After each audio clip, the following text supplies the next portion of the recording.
Hello, my name is Heather Kent, and I would like to share with you an example of cognitive apprenticeship in action. Cognitive apprenticeship is one way to approach situated cognition.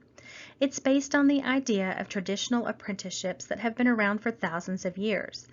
The process for cognitive apprenticeship is very similar to traditional apprenticeship, where the novice learns from the expert. The expert guides the novice until he is ready to perform the job or task on his own. What makes cognitive apprenticeship stand out is that it focuses on learning transfer. It helps the student apply what he is learning to perform the task in the real world.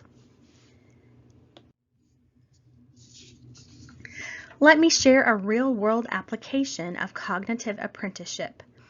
I use cognitive apprenticeship with my new 4-H club leaders. While these volunteers are motivated to make a difference in a young person's life, many of them are new to the organization and don't necessarily know how to apply positive youth development principles in their volunteer work with 4-H clubs. This slide is a visual representation of the cognitive apprenticeship model. Let's start in the lower left-hand corner with modeling. I model my volunteer trainings after the 4-H club model. We have a short business meeting followed by an educational program and then time for social networking. At the volunteer's first club meeting, I coach them through the process. The volunteer takes the lead and I am there to guide and step in as needed. After the first club meeting, I continue to meet with the volunteer to help them prepare for future meetings, also to diagnose any issues and provide additional training to support their club work. Our one-on-one meetings become less frequent in between volunteer trainings as the volunteer increases in confidence and capacity to do club work. After the first year, I might ask a volunteer questions to help them articulate what they have learned about positive youth development or how they might react in a certain situation.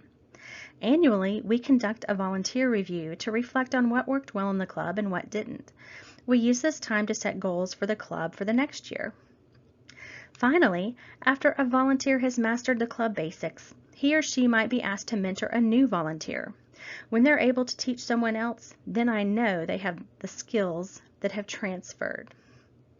It's not uncommon for club volunteers to move up to middle management volunteers so they can explore other facets of the 4-H program, such as advocacy, fundraising, serving on advisory boards, or even recruiting new club volunteers.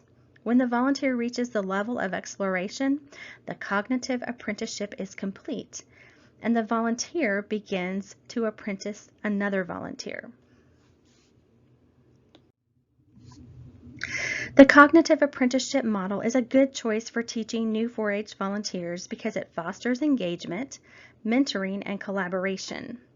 Thank you for allowing me to share this example of cognitive apprenticeship. Please share your comments and questions below.